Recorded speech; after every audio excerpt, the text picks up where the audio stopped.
Papunta na kami ng ilog kasi daw ligong-ligo na ang bata batuta. So ayan na nga. Dito na kami sa ilog, pababa na kami. So ayan. Sarap maligo sa ilog. Nakakatuwa. Ano pa? Libre lang ligo dito guys. Lambayad. Ayan, with cottage pa yan. Gusto mo maligo. Tayo na ako doon. Oh.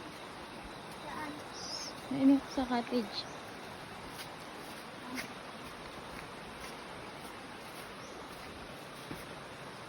Ayan. Dito kami. Oh, magbabi ka na. Bye-bye. May ligo na siya.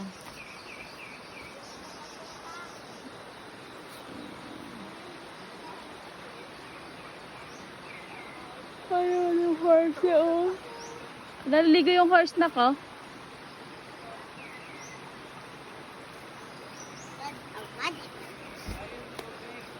Dito. Dito yung tubig So, namin. ang dami na namang buya. Ayan. Tara kayo. Ayan, Mama ko. isang